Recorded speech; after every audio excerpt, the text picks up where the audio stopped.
Entonces estamos hablando de que esta filosofía tiene una carga también histórica, ¿verdad? Desde que nos platicaba ya desde Fray Bernardino de Sahagún hasta ya luego los historiadores y posteriormente los antropólogos como Miguel León Portilla y Patrick Johansson también, que nos han venido acercando a estas formas de ver y entender lo que era la concepción del mundo.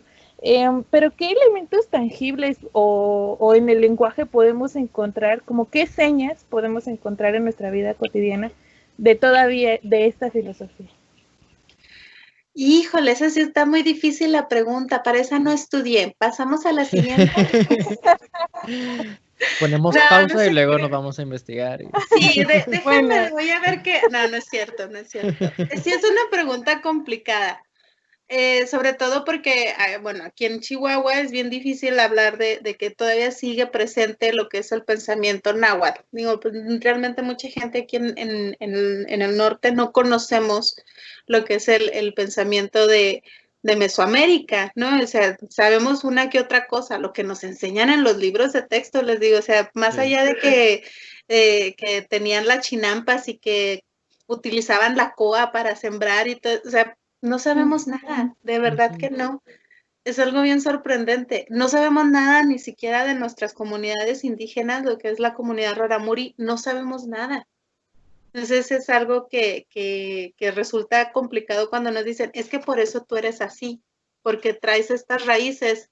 Es así como que una sensación así de que, ay, ¿a poco sí? No, no es cierto. Pero sí está presente. Entonces la pregunta es complicada, porque realmente no sabemos hasta dónde, pero sí nos influencia. ¿En dónde? Pues creo que es algo que como antropólogos, como historiadores y como filósofos nos damos cuenta. La visión que tenemos, por ejemplo, sobre la muerte, ahí está muy presente, ¿no? Esta cuestión de la muerte, decimos, es por tradición. Pues sí es tradición, pero también tiene que ver precisamente con algo que se ha ido transmitiendo de generación en generación. ¿Qué es la muerte? Pues sí, es una pérdida y todo, pero también es esta idea de que nosotros nos debemos a la muerte porque todos nos vamos a morir, entonces hay que disfrutar la vida, ¿no? Incluso los dichos populares, ¿no? El muerto al pozo y el vivo al gozo. Sí. O sea, ahí están presentes estas visiones. Sí, perdón. Yo lo asociaba mucho, bueno, hacia algunas palabras, es que por eso lo quería como tener como más ejemplos, porque era como una duda muy personal, pero ya me aclaró más. Pero yo lo asociaba, por ejemplo, algunas palabras que tenemos, lo pienso en la línea 12 del metro, porque varias de las estaciones llevan o tienen una raíz que justo viene de toda esta historia de los 5 lagos del lago de la Cuenca de México, ¿no? Entonces está Tláhuac, está Tezonco, y yo ahí como que puedo ver esas pistas que nos dan de toda esta carga histórica que tenemos y que a la fecha se puede ver reflejada. Yo lo asociaba más o menos con eso, pero sí tiene toda la razón también en ejemplo del Día de Muertos y a lo mejor todavía los podemos ver más en pueblos originarios como Xochimilco y San Lorenzo Tezonco igual, Tláhuac, pero sí es cierto, ¿no? Siempre va teniendo una carga histórica y que se va modificando, pero que no deja de tener esos sesgos de, pues, en sí de la cultura y de la filosofía que venimos trayendo. Claro, claro, y de hecho, o sea, ustedes que están ahí más cerca de toda esta carga tradicional tan fuerte, pues es más evidente, para nosotros es más difícil, es mucho más difícil visualizarlo porque pues la verdad es que estamos muy, muy alejados, entonces no justifica la ignorancia, porque somos muy ignorantes en ese aspecto, pero sí lo explica en parte porque somos tan ignorantes en ese aspecto. Sí. Y hay una cosa que a mí me llama muchísimo la atención y que sí tiene mucho que ver precisamente con lo que son las tradiciones prehispánicas, sobre todo las culturas, pues son en general, pero yo lo que he estudiado pues es la cultura náhuatl, es la idea de comunidad. La idea de comunidad en México es muy fuerte. Sí, y esa idea de comunidad viene desde entonces, esta idea de que todos somos hermanos y si me necesitas aquí estoy, ¿no? Pero no abuses. Sí, entonces ahí está muy, muy presente esta idea de comunidad. También es muy característico desde aquel entonces.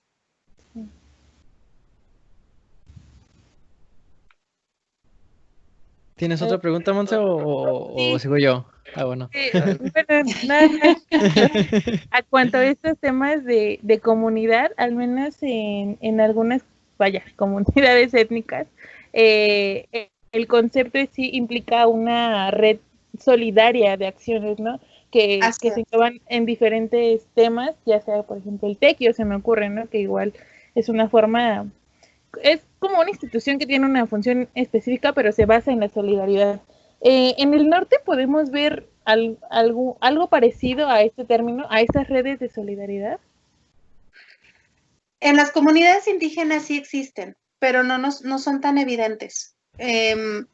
Tengo algunos amigos que están dentro de una asociación que se llama Chihuahua Apache. Entonces, por eso conozco más o menos cómo funciona todo esto y hay enlaces entre las comunidades de grupos indígenas en el norte, todo lo que es Sonora, Sinaloa, Baja California, Chihuahua, Durango, toda esta parte del norte y lo que es el sur de Estados Unidos. Y sí existe comunicación entre estas comunidades y existen estos sistemas de apoyo, pero sinceramente, como mestizos, como chavochis, como nos dicen los rarámuris, no nos damos cuenta de eso, o sea, realmente no son tan obvias para nosotros, no las podemos ver. O sea, como no estamos tan mezclados, tan cercanos a ellos, pues no las vemos. Okay. Sí, porque en el sur sí son, bueno, al menos sí son como más ubicables estas redes y solo me surgió la duda de cómo serán en el norte, más por eso iba la pregunta. ¿Alguna duda, Jerry, que no sé qué quieres preguntar? Sí, ¿cómo concebían la muerte ellos? Bueno, ¿cómo conciben, pues? ¿Cómo conciben la muerte? Bueno, hay una verdad absoluta, ¿no? Todos nos vamos a morir. Y Sí. suena muy dramático, ¿no? Así como que todos nos vamos a morir, ¿no? Pero en realidad tiene mucha profundidad porque precisamente como todos nos vamos a morir, hay que aprovechar el tiempo que tengamos de vida. Sí, claro. Entonces no es un aprovechar el tiempo, eso también es algo bien interesante, porque no es un aprovechar el tiempo así de que, ay, vámonos de pachanga, algo que nos vamos a morir, ¿no? Ujú. Sino al contrario, hay que construir algo para los que vienen detrás. Oh, Entonces es esta visión de que es mi responsabilidad lo que les estoy heredando a los demás. Soy responsable de mí y de los otros. Entonces esta idea de la muerte es un momento de enfrentarte a lo que tú hiciste. Me imagino que ya lo han visto en estos de Destripando la Historia. Hay un video maravilloso donde hablan sobre los niveles del inframundo. Está padrísimo, si no lo han visto, búsquenlo. Así se llama el canal de YouTube, ¿cómo se Destripando llama? la Historia. Es el que me decías, ¿no, Monse? No, ese es otro. Ese era un show de stand-up que Ah. donde viene la comedia con fragmentos de la historia. Pero ese se escucha muy bien. Está muy padre porque hacen canciones y luego las animan, son monitos. Oh. Y está muy padre. Entonces, ese de Destripando la Historia que habla sobre el Día de Muertos, precisamente, habla sobre los niveles del inframundo de acuerdo a la cultura náhuatl. Ellos hablan de cada nivel y qué característica tienen, ¿no? Con qué se enfrentan en cada nivel. Y también mencionan ahí mismo en ese video, por eso se me hizo tan genial, que son 5 años lo que dura el recorrido. Espera, no es cierto, son 4 años lo que dura el recorrido. Pero lo que no mencionan y que también es importante es que esos años que dura el recorrido en el inframundo es de purificación. No es un lugar de castigo, no, exacto, no es un lugar de castigo, es un lugar de purificación. Entonces, mientras más bien hiciste tú en la tierra, menos vas a batallar en pasar esos niveles. Todos tienen que pasar por ahí, todos vamos a pasar por ahí. A menos de que te mueras en la guerra, te mueras de parto, te mueras ahogado, que eso ya es otra historia, ¿verdad? Te vas a un paraíso. ¿Y si te suicidas? Eso también es muy interesante, tardas más tiempo. Me parece que cada forma de la muerte, ¿no? Era como la asignación hacia el lugar. La verdad no recuerdo muy bien esos lugares, solo recuerdo que uno de ellos era Tlalocan, donde también iban, y Sí. otro, por ejemplo, los que eran como guerreros y mujeres que quedaban, que morían al dar a luz, también iban hacia otro lado. Sí, eso es cierto, Jerry, que la forma en que morían era hacia donde se dirigían, pero no recuerdo específicamente los lugares. Sí, son tres, no, perdón, son dos paraísos. Uno es precisamente el Tlalocan, que son los que mueren porque Tlaloc los elige, precisamente. Y mueren ahogados, mueren por lepra o porque les cayó un rayo, pero es porque fueron elegidos por Tlaloc, van directamente al paraíso. Y los guerreros, los que mueren en batalla, y las mujeres que mueren dando a luz, que también son guerreras, que mueren dando su vida por otro, ellos acompañan al sol. Entonces, ese es otro paraíso. Son la comitiva del sol, son los guerreros del sol. Pero para todos los demás, nos vamos al Mictlán. Todos los demás. Entonces, ¿se puede acortar para algunos, o sea, que no duren los 4 años, o todos forzosamente tienen que durar los 4 años? Algunos duran más. O sea, todos duran 4 años y algunos duran más. Los que se suicidan duran más. Eso yo no lo sabía. Tuve un alumno hace unos años, de hecho, David de la Cruz. Él escribió un libro precisamente sobre no las tradiciones propiamente, pero sí de las narraciones que se le decían en su pueblo. Él es de ascendencia náhuatl. Y me platicó algunas cosas que resultaron muy, muy interesantes. Una de ellas es eso: si alguien se suicida, no pueden hacerle altar de muertos dentro de la casa. Tienen que hacérselo afuera de la casa, al pie de un árbol. No tiene permitido entrar a la casa. ¿Por qué? Porque atentó contra su propia vida, y eso es lo peor que puedes hacer. Porque tu vida no es tuya, tu vida te la han dado, es un regalo. ¿Cómo puedes atentar contra algo que alguien te dio? ¿Cómo se llama ese libro? El libro de él, de hecho aquí lo tengo, se llama... Ay, Dios, no lo encuentro. Vamos a darle publicidad. Vamos a darle publicidad al librito de David. Se llama... ¿Es de la facultad? No, él salió de Ciencias Políticas. Oh. Él salió de Ciencias Políticas y no encuentro su libro. Ay, pero lo tengo guardado. Bueno, ahí después lo anunciamos. Sí. En la descripción del video lo pones. Sí. Sí, no, de hecho aquí lo tengo, luego se los busco. Nada, es que había cerrado el Facebook para que no me estuvieran interrumpiendo, como me habla mucho. Ajá. Claro. Ok. ¿Tienes otra pregunta, Monse? Sí, sé en palabras generales que es un tlamatinimi. No sé si lo pronuncié bien. Está bien pronunciado. Ok, ¿nos podría platicar más qué es un tlamatinimi? Sí, claro que sí. Igual ahí va a haber quien me corrija, porque es un término bastante complejo, no porque sea difícil de explicar, sino porque son muchos los elementos que están implicados dentro del término. Hay una cuestión, luego se dice que es lo mismo el tlamatini que el tlamatimini o tlamatimine, pero no es lo mismo. El tlamatimime es propiamente, o más bien Bernardino de Sahagún nos lo plantea como el filósofo.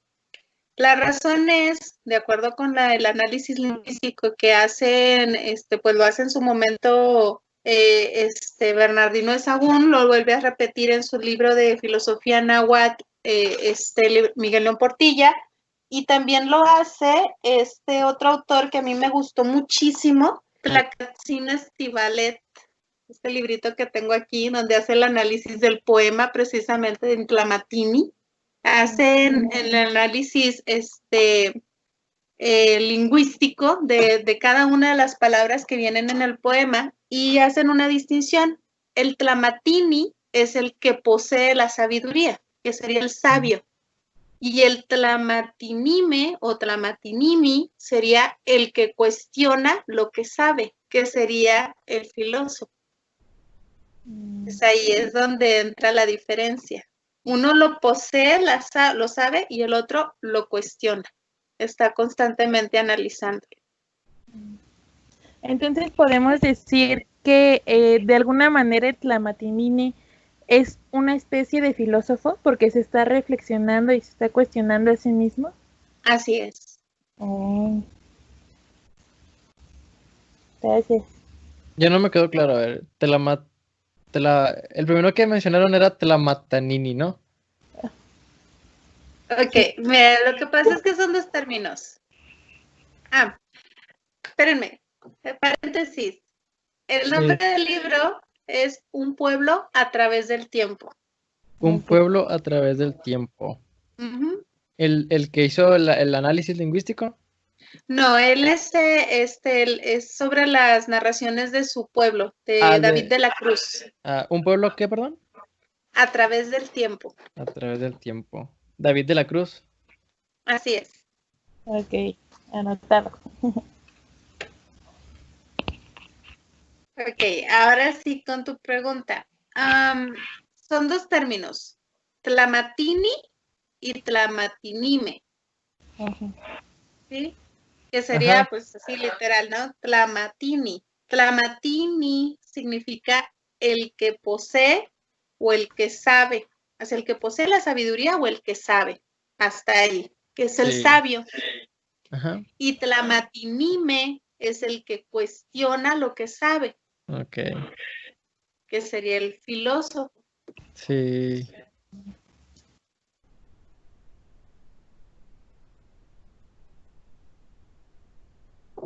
Sabio. Excelente, anotado. ¿Cuál es la visión ética que tenían ellos? Bueno, hay una cuestión bien interesante porque a diferencia de la filosofía occidental, la filosofía náhuatl está muy, muy enraizada con su forma de vida. O sea, no nada más es decir, se tiene que hacer esto, sino que realmente se aplicaba. Se estaban constantemente viviéndola, por decirlo de alguna forma. Entonces, la visión ética es mucha, mucha fuerza porque está muy enlazada con el sistema político y con el sistema comercial y el familiar. O sea, hay una serie de escritos que también se recopilaron. Precisamente el que armó el libro fue León Portilla. Aquí tengo todos mis libritos, excepto el de Un pueblo a través del tiempo que no sé dónde lo dejé. Este librito, Huehuetlatoli se llama. Huehuetlatoli. Huehuetlatoli, que es la antigua palabra de León Portilla. Oh. Sí. Es Testimonios de la antigua palabra de Miguel León Portilla y Librado Silva Galeana. Este librito, no me van a creer, tiene muchísimos años conmigo. Era de una biblioteca donde trabajó mi mamá cuando yo tenía 5 años. Órale.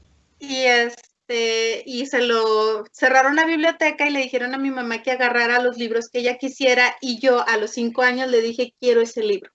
Hace 15 años, ¿verdad? Sí, claro, por supuesto, hace 15 años. Por supuesto, claro. Uh-huh. Entonces, su interés... Este librito, perdón, ¿qué ibas No, a decir? No, síguelo. En este libro se recopilan lo que son los consejos que le dan los padres a los hijos, el padre a su hijo cuando es pequeño, el padre a su hija cuando es pequeña, a sus hijos adolescentes, cuando se van a casar, ¿sí? Cuando van a ser padres. Entonces, todos son estos consejos que tienen que ver precisamente con la forma en la que deben de conducirse en su vida. Y todos estos consejos van enfocados al cuídate. El cuídate implica cuida al otro. Entonces ahí va muy, muy fuerte ligado a esta visión ética, ¿no? Yo no puedo hablar de yo estar bien si el otro está mal. y yo puedo hacer algo para cambiar. Ok.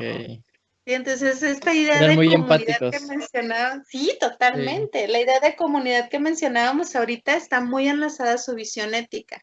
Entonces, un gobernante, por ejemplo, no puede ser corrupto, porque si es corrupto, está dañando a todo el pueblo y se está dañando a sí mismo. Sí. Entonces, si actúa en forma incorrecta, pues tiene que ser corregido, y más Sí. severamente que si fuera un campesino, un comerciante o un ama de casa, porque es un ejemplo. Tiene que haber un bien común. Exacto. Entonces, ¿usted fue educada bajo ese pensamiento? O sea, no sé, a lo mejor su mamá leyó ese libro y utilizó algunos de esos consejos para ayudarla a usted. Sinceramente no creo que lo haya leído.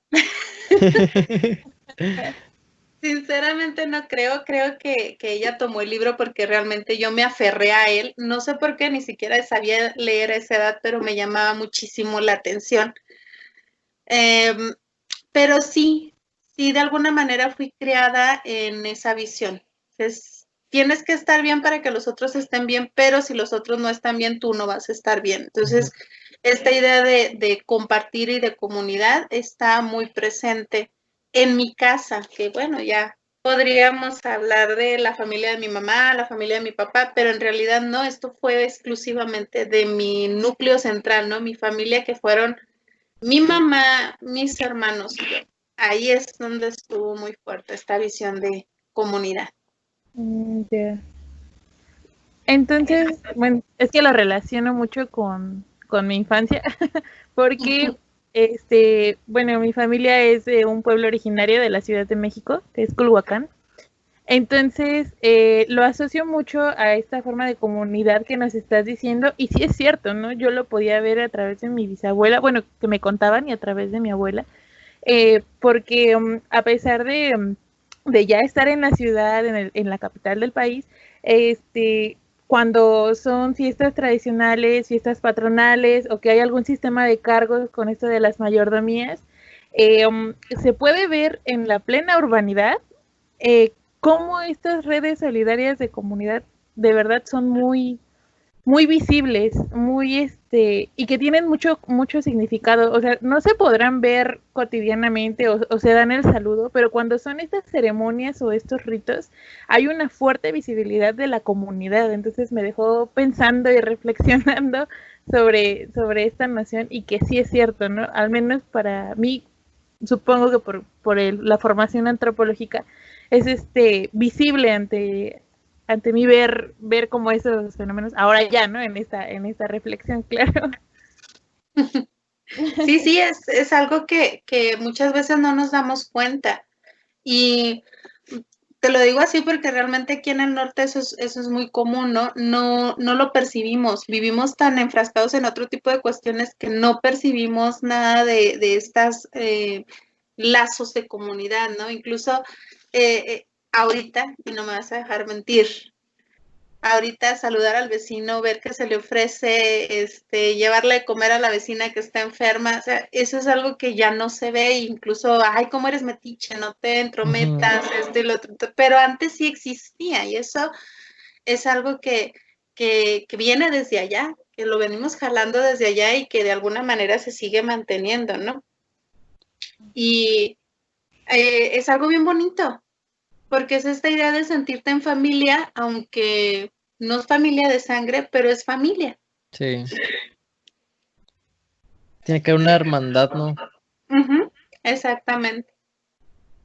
Y yo no he estado presente, digo, no he convivido de manera directa, pero me han comentado que sí todavía se ve esta forma tan de comunidad, de recibir a la gente, por ejemplo, en las comunidades rarámuris. Compañeros maestros que han estado ahí en la sierra en festividades, y se te reciben como si fueras amigo del vecino, hijo del vecino, ¿no? De toda la vida, y Sí. ven, pásale, siéntate, tómate esto, come esto, ¿no? Y es esta idea de todos somos iguales.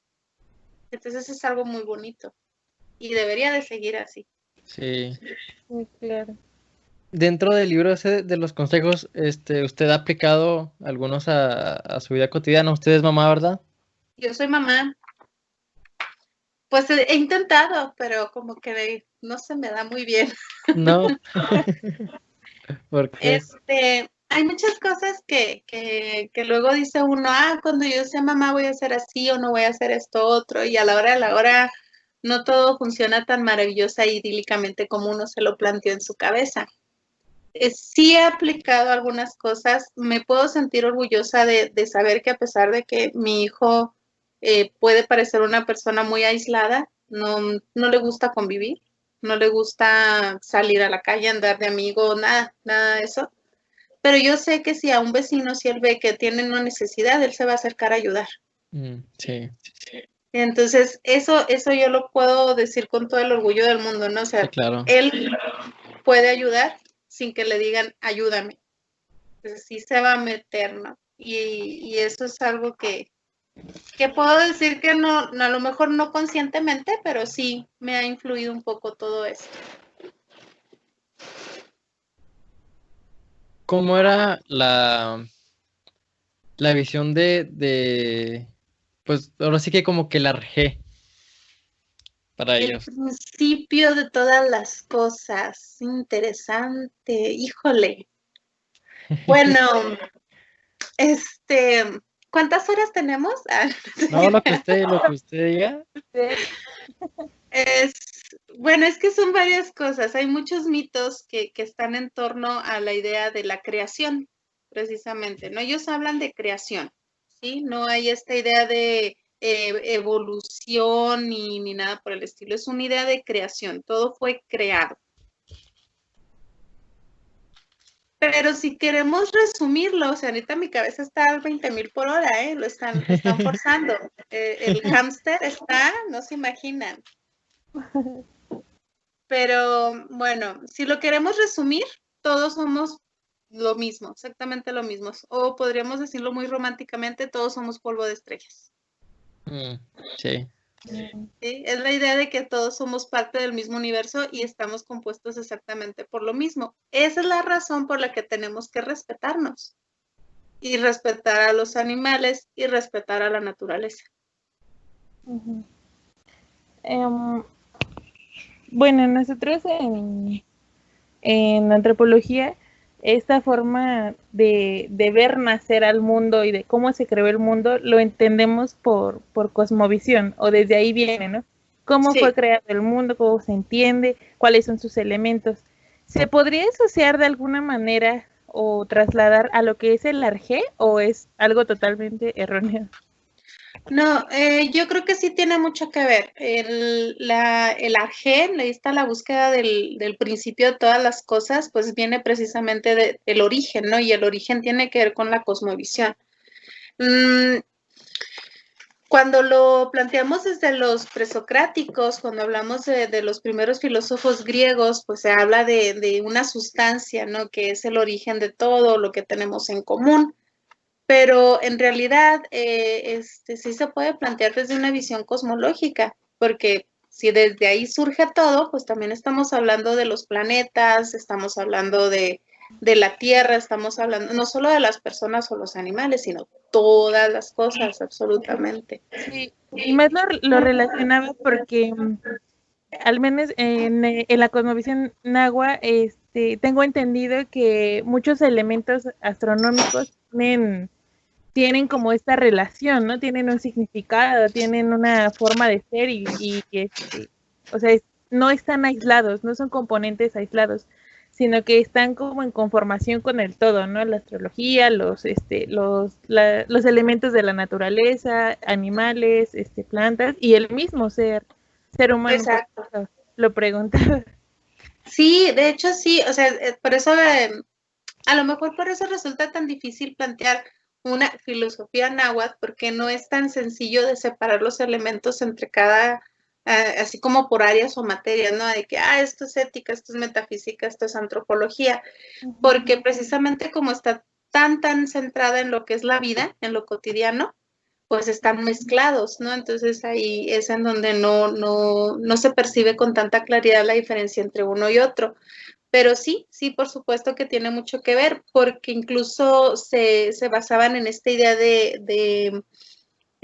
por ejemplo, las temporadas de lluvias, pues tienen que ver mucho con las observaciones de los cielos, ¿no? Y saber si había sequía, saber si iba a haber hambre, saber si eso nos estaba afectando emocional y físicamente, o sea, también estaba ahí presente.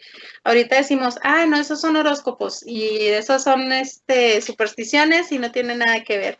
Pues sí, ¿no? Porque si algo es claro es que cuando la luna está llena todos nos ponemos medio lunáticos. La verdad. Sí. Quieras o no, sí nos influyen porque algo que ellos no mencionan como tal, no dicen esto es energía, esto es muy New Age, ¿no? Pero realmente sí lo plantean. El hecho de que estemos todos enlazados y que tengamos, que compartamos un mismo origen, que es esta idea de que todos somos polvo de estrellas, de eso venimos y a eso vamos a volver, es también esta idea de que compartimos la misma energía. Por eso la idea del respeto es bien importante ahí, ¿no? Sí. Porque igual se perturbaría, ¿no? La energía del otro y por tanto la tuya. Exactamente. Dentro de los elementos de la naturaleza, ¿cuál era como que sus métodos curativos, y también de alimentación? Bueno, la alimentación, pues ya aquí la antropóloga nos puede decir con más claridad. A ver, mi querida Monse. En Mesoamérica. ¿En Mesoamérica te refieres? Porque los nahuas son de ahí. Bueno, Sí, está sí, sí. la triada mesoamericana que se conforma por frijol, calabaza y el maíz, ¿no? Pero también están los elementos como el chile, ay, ¿qué otro se me olvidó? Es que siempre es como, la triada mesoamericana. Y es como lo más importante, ¿no?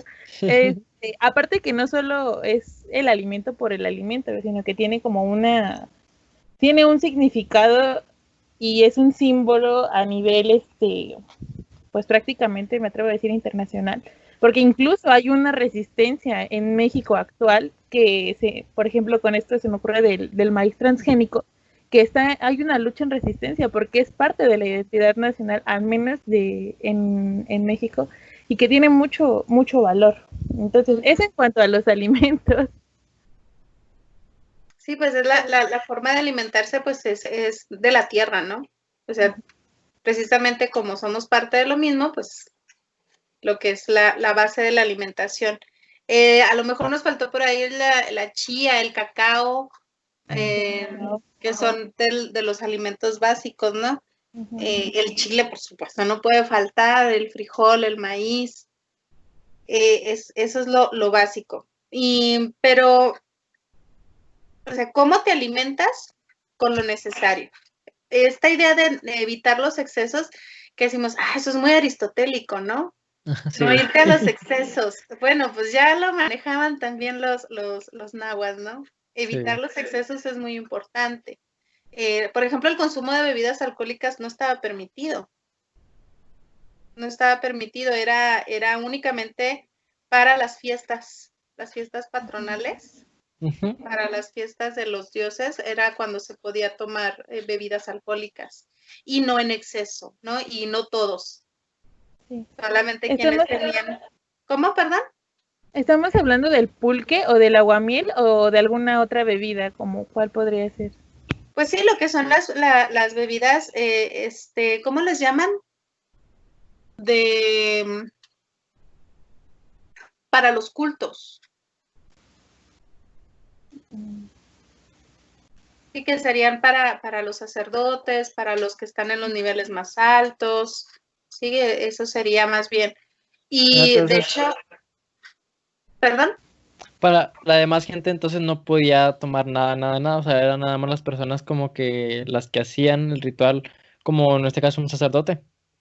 No, sí podían tomar siempre y cuando fuera dentro de la festividad, pero no como puede tomar, por ejemplo, no sé, el sacerdote se puede tomar una copa, tú te tomas un traguito, ¿no? Ok, sí. Sí. Entonces ahí, eso es una cosa. Sí tenían acceso, porque una de las cosas que estaban marcadas dentro de las leyes, que también a mí me llamó mucho la atención cuando me enteré por primera vez, pues es el hecho de que la embriaguez era muy penada.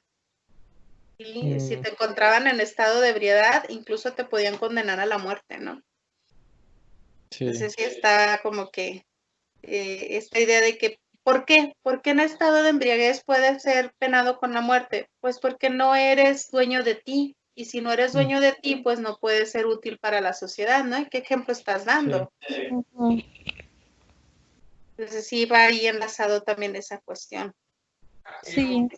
Yo quisiera, bueno, tengo una duda, en cuanto a las formas de sanación del cuerpo, pues por ejemplo, tengo la referencia de que pues algunas plantas, raíces, eran utilizadas para enfermedades orgánicas, ¿no? Por ejemplo, que van a la fiebre, la tos, la gripa, por ejemplo, ¿no? Sí. Pero ¿qué hay de estas enfermedades que le llaman a veces, o de alguna manera culturales, que van más en cuanto a las emociones, los sentimientos, o con temas relacionados a la maldad, al mal de ojo, al mal aire? ¿Qué pasa con estas también enfermedades? Ya existían, ¿verdad? Sí y no. O sea, sí existían, pero no se manejaban tan, ¿cómo decirlo? O sea, sí existían en el sentido de que, por ejemplo, esto de que les ponen el ojito de venado, ¿no? A los bebés para que no les dé el mal de ojo, o lo que son los collarcitos o las pulseras de, no me acuerdo el material, ¿cómo se llama? Para que no les duela cuando están con los dientes, ese tipo de cuestiones. Dicen, ay, eso son puras supersticiones, y a lo mejor y sí son, pero funcionan. Es algo interesante, sí funcionan. Y volvemos con lo mismo. ¿Es por qué? Porque compartimos energía, entonces se manejan ciertos niveles de energía en este tipo de elementos y eso hace que se mejore, ¿no? Pero hay una cosa que para la cuestión de los males mentales, por ejemplo, la falta de sueño o la falta de apetito o ya dolores más profundos, ¿no? La tristeza que también se trataba, pues se usaba mucho la cuestión de no oración propiamente, pero sí esta idea de que ellos no lo manejan como tal, que es como una especie de meditación. O sea, algo en tu vida está mal y por eso no puedes dormir. Sí, o algo en tu vida está mal y por eso no tienes hambre. Sí. Entonces, tienes que ver qué es eso que está mal. Sí, a lo mejor no es una respuesta física, sino que es una respuesta de otro tipo, ¿no? Ah, le conté mentiras a fulanito y no estoy contento con eso. Ah, ok. Entonces, ¿qué tengo que hacer? Decir la verdad. Sí. No sé si alguna vez les ha pasado, pero a mí me pasó una vez que no le dije la verdad a mi mamá y cómo me dolía un brazo y no sabía por qué, hasta que dije, le voy a decir la verdad a mi mamá y se me quitó el dolor del brazo. Se parece mentira, pero es cierto. Entonces sí, también va ahí esto, ¿no? Esta de lo que estás haciendo mal y cómo tu cuerpo te reclama cuando estás haciendo algo mal. Sí. ¿Tienes otra pregunta, Monse? Sí. En cuanto a como esta visión de la educación que ahora tenemos, Sí, yo también iba para eso. sí, ¿cómo está esa onda? Bueno, en la educación es algo también bien interesante porque en aquel entonces no existía, por ejemplo, el analfabetismo, eso jamás iba a existir. El simple hecho de ser miembro de la sociedad, eso también, perdón, eso también es muy importante y tiene que ver con la idea de ciudadano. El ciudadano, pues, era el que vivía en la población, ¿no? El que había decidido integrarse a la comunidad. Ese era el ciudadano, independientemente de su posición social o económica o de género. Sí, que es lo que nos sucede en Grecia. Por ejemplo, en Grecia el ciudadano pues era el varón nacido en Grecia de cierta posición económica, ¿no? Sí. Y acá no, o sea, el comerciante, el campesino, el que cuida los caminos, el que está en los templos, todos eran ciudadanos y todos decidían sobre lo que sucedía en el pueblo. Entonces, no había analfabetismo. Eso es algo bien, bien importante. Se dividían las escuelas, eso sí, por clase social, porque tenía que ver precisamente con la formación para lo que estaban destinados, porque sí, ahí había esta idea del destino, lo que estaban destinados a ser, no a hacer, eso es distinto, a ser. Y había dos formas, dos escuelas, que eran la escuela del el pueblo, que eran los calpulis. Bueno, el calpulí es las casas, el pueblo, podría decirse, el caserío le llamaban. Las unas eran el tepochcali, que son para los hijos del pueblo, ciudadano común, y el calmecac, que es para los hijos de los nobles. Lo interesante es que los maestros de ambas escuelas pues tenían exactamente el mismo nivel de formación. Es decir, no había un maestro o la formación no era distinta para uno y otra escuela, sino que era la misma. Pero, por ejemplo, en el Tepochcali, que es la escuela para los hijos del pueblo, se les enseñaban las labores para la vida. O sea, lo más esencial, ¿no? Lo que necesitaban saber. Se les enseñaba sobre historia, que era bien importante que conocieran su propia historia, que supieran sus cantos, todas sus tradiciones, porque pues eso es parte esencial de quienes eran. Y todas las cuestiones básicas, ¿no? Lectura, escritura, lo más esencial. Y en el Calmecac, que formaba a los líderes, se les enseñaba también, pues, lo que era, pues, básicamente lo que es se me fue el nombre, cosmología, no, la observación de los astros, que se me olvidó ahorita cómo se llama, y se les enseñaba también filosofía, se les enseñaba lo que es, pues nosotros le decimos filosofía, pero para ellos era, pues, el buen gobierno, se les enseñaba la forma en que se visualiza al ser humano, ¿no? Sí. El cómo enseñar al otro, etcétera, etcétera, ¿no? Y de ahí, pues, ya se iban tomando decisiones. ¿Dónde se formaban los maestros? En el Calmecac, ¿sí? Los maestros se forman en el Calmecac, que es la escuela de los nobles, Calmecac. Calmecal. Con C al final, Calmecac. Cac. Bueno, quién sabe si lo escribí bien, ahorita se lo mando para ver si para que me corrija ahí. Okay. Y la forma en que se educaba pues era muy distinta, ¿no? En el Tepochcali iban los niños de lunes a viernes, entraban a las 7 de la mañana, salían a las 3 de la tarde y se iban a sus casas.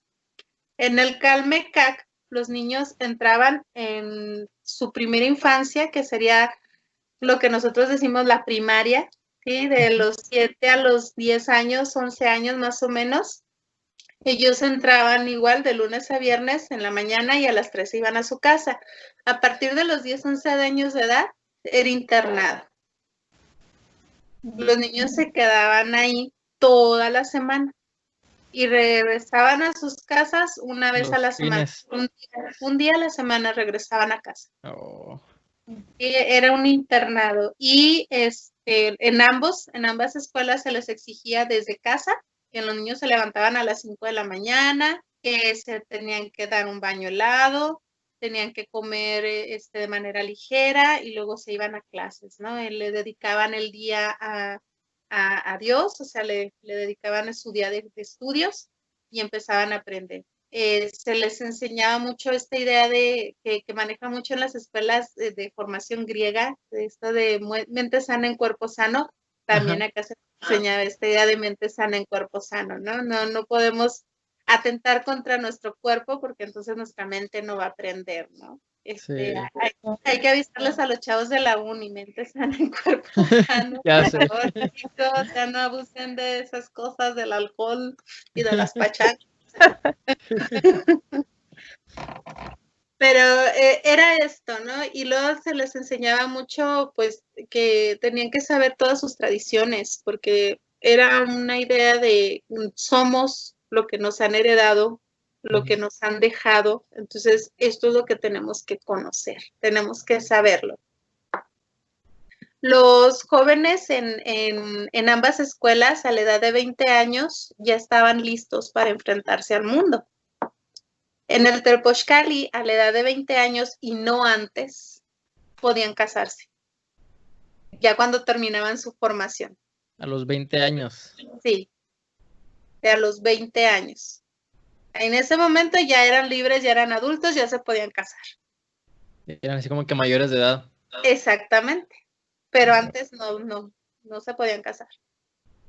Y en el Calmecac, si querían seguir estudiando para seguirse formando, lo podían hacer.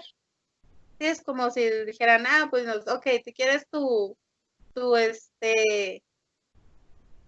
título de especialización? Pues, síguete, no hay problema, ¿no?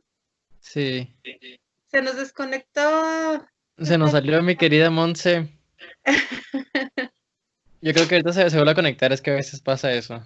Sí, la señal y todo ese show, ¿verdad? Sí. Maestra, para terminar, ¿nos podría decir la diferencia dentro de lo del destino de ser y hacer? Es que eso también, ay Dios, qué bárbaro, ¿por qué me hacen esto? Bueno, es que esto también es bien interesante. Sí. No es lo mismo lo que estás destinado a hacer que lo que estás destinado a hacer. ¿Por qué? Porque lo que estás destinado a hacer tiene mucho que ver con de dónde vienes. Por ejemplo, los nobles estaban destinados a hacer, a tener posiciones altas socialmente, en la política, en el gobierno, en la religión, en la milicia, y puestos altos, pero lo que ellos estaban destinados a hacer lo definían ellos mismos. Es decir, tú puedes tener, de acuerdo con la fecha en la que naciste y de acuerdo con todas las influencias del universo, ciertas características que te definen o te influencian. Ahí entra la palabra esa influencia, es muy importante. Sí. Pero es tu trabajo modificar estas influencias para lograr lo que quieres ser. ¿Cuál es el destino de la persona? Ser persona. Pero es algo que se tiene que trabajar. No se nace siendo persona, se construye la persona. Sí. Y ahí entra esta idea de comunidad, entra esta idea de todos somos iguales, de ver tener lo otro, de convivir, de coincidir, de construir. ¿Sí? Esta idea de que todos somos lo mismo, ahí entra en esta idea de formarnos como personas. Entonces ellos a través de su quehacer formaban su ser. Así es. Ok. Excelente. ¿Algo más, maestra, que quiera agregar? Lean mucho y luego me platican lo que yo no sepa. Claro. ¿Qué recomendaciones o libros nos puede decir para iniciarnos en el estudio de esta filosofía?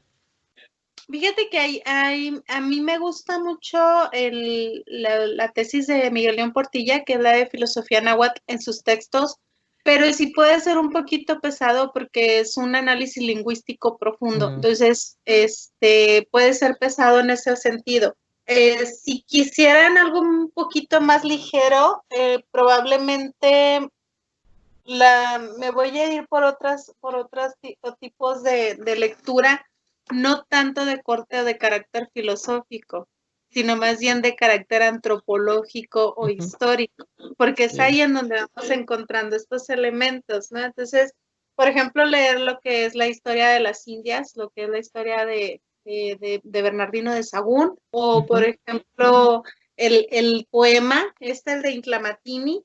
Me gustó muchísimo cómo lo analiza Tlacatzin Estivalet. Es muy bueno y es muy digerible. Y es muy digerible el texto. O por ejemplo, leerte los textitos así válgame, La visión de los vencidos, ¿sí? También es una forma de irse adentrando a lo que es la historia y se van a dar cuenta de que al momento en que van leyendo se van a dar cuenta de estos elementos que dicen, esto es de carácter filosófico, esto no. Es como que un entrar a, y ahora sí cuando ya estemos medio empapados de estas ideas históricas, antropológicas, ahora sí nos podemos lanzar con Miguel León Portilla con su filosofía náhuatl en sus textos. Hay una tesis. ¿Hay una qué, perdón? Hay una tesis que a mí me gustó muchísimo y que la hizo la maestra María Concepción Landa García.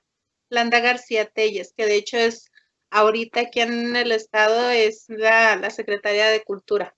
Oh, Entonces, esa tesis no creo que esté en digital, pero nosotros tenemos la ventaja de que en la biblioteca de la Facultad de Filosofía, ahí está, ahí la tenemos, excelente. ahí la tenemos. Pues los que no son de Chihuahua ni son de Filosofía y Letras, pues ya se fregaron. Veremos si se las podemos digitalizar, chicos. Vamos a pedir permiso. Ojalá, si no, ahí le mandamos fotos. Ok. Muchas gracias, maestra, por su tiempo, por compartirnos su conocimiento. Al contrario, muchas gracias por invitarme y darme este chancito de poder compartir todas estas cosas que me apasionan. Claro, esperemos tenerla nuevamente, una segunda parte de filosofía náhuatl o de algún otro estudio que pues de los que usted tiene, ¿verdad? Que son Claro que bastantes. Claro que Muchas- sí, con mucho gusto. Muchas gracias, maestra. Nos pueden seguir en Facebook, YouTube y en Spotify como Diálogo Sapiencia. ¿A usted cómo la podemos seguir, maestra? Ah, caray, Amaravit Rosales. Esa soy yo. Así Excelente. estoy en Facebook. Doctora Sa. ¿Doctora qué? Te platico por qué. Doctora Sa. ¿Doctora Sa? Ajá. ¿Por qué? Porque dentro de mis múltiples ocupaciones también soy médico de la risa. Oh. Entonces, si me buscan Doctora como Sa. doctora Sa con Z, sí Con Z. encuentran. Ajá. ¿A poco sí? Sí, de verdad. ¿En Facebook o algo así? Sí, Amaravit Rosales Barran y lo doctora Sa. Oh, excelente, excelente. Bueno, pues muchas gracias, maestra. De verdad, estoy muy agradecido. Usted sabe que la quiero mucho. Ojalá ya cuando regresemos pueda entrar a sus clases presenciales de filosofía náhuatl. Claro que sí, ahí te voy a esperar. Claro. Muchas gracias. Nos vemos el próximo lunes en un episodio nuevo. Hasta luego.